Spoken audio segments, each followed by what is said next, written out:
Hey guys, so welcome back to, part two of our little devotional series of Deuteronomy. Last time we kind of talked about how Israel had been commanded to go towards Canaan, which was their promised land. And instead of actually going to Canaan, because they would have to pass through the Ammonites, they said, nah, we're just going to kind of stay here because it's scary or whatever. And they disobeyed God's plan. And so in doing so, God was like, hey, you know what? Because of that and you disobeying me and not trusting in me, I'm going to punish you guys and make you guys stay outside of Canaan for a lot longer now. And so now in chapter 2, we see that they are journeying around in the wilderness again. And then God calls them to move upwards or northwards to to Arnon, the valley of the Arnon. And in doing so, they come into contact with this guy named King Sion, which is a pretty bad dude, I guess. Whenever they come into contact with him, Moses is trying to bargain with him and say, hey, you know what, we don't want any problems. So we just kind of want to move right through your nation and not be no problem, no detours, no nothing. I just kind of want to head straight through, not worry about anything. We'll buy some food from y'all. We'll give you some money, that kind of stuff.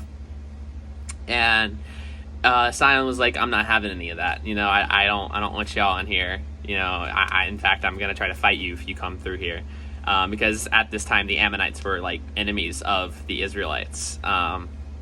So Moses, doing what God said, heads through Arnon. And in doing so, God says, you know what? If they try to attack you, I am going to let you guys prevail.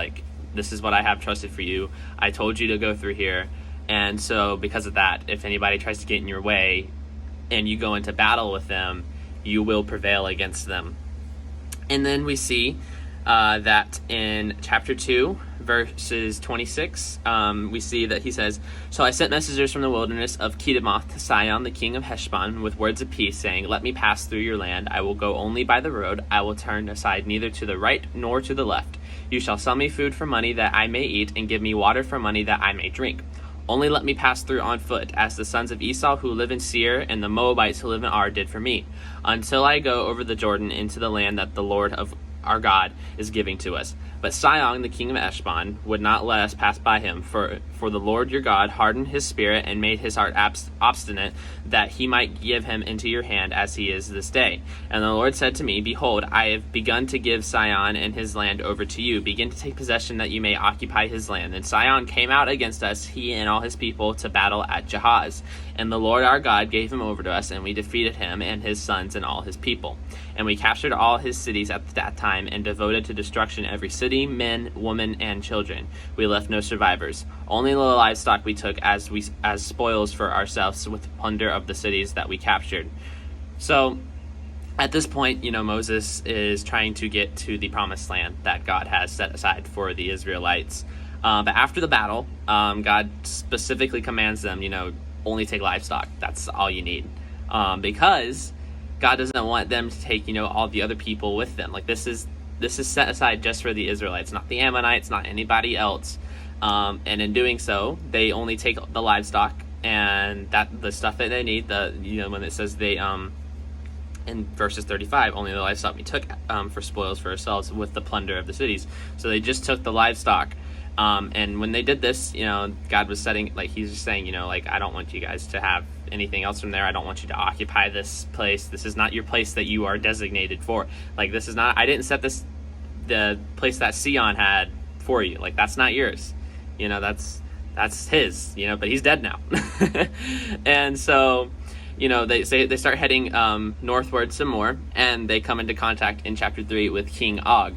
And in doing so, it's the same thing all over again. King Og's I'm not having this, I don't like y'all. He's an Ammonite as well. He tries to fight them. Moses and the Israelites fight back, and God says, you guys are going to prevail. They prevail. They take his livestock. They don't stay there.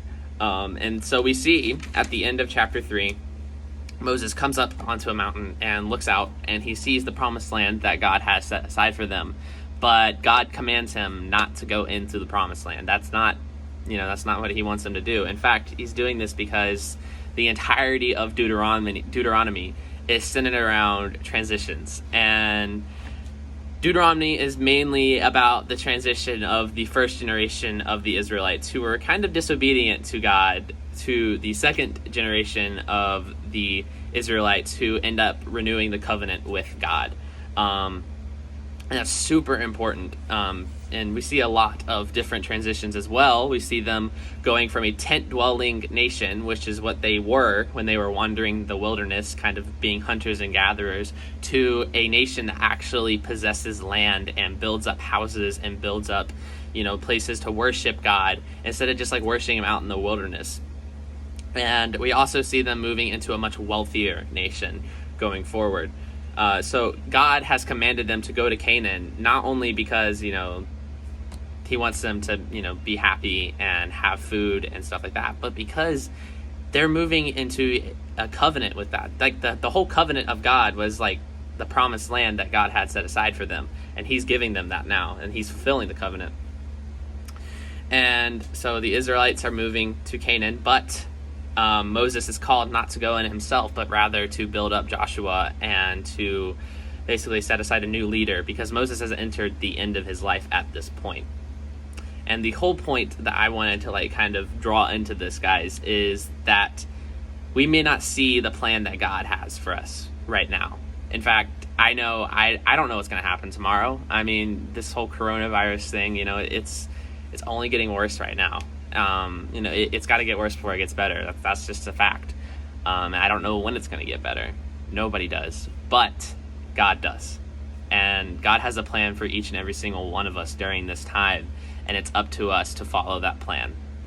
So as you're going throughout your daily routine, guys, I have to stress this, just pray and just follow God throughout your daily routine, even if it's at home, just reading your Bible, praying, all that kind of stuff. That's what's important right now. Do your schoolwork, that's important, but dig into God, because that is what's going to get us through this.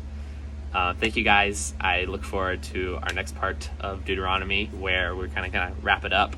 I know I'm kind of skimming through it almost, but I kind of wanted to do multiple books of the Bible over the next few weeks, so you guys get a little bit more familiar with the lesser known books of the Bible and stuff. But thank you, guys. I will see you next time.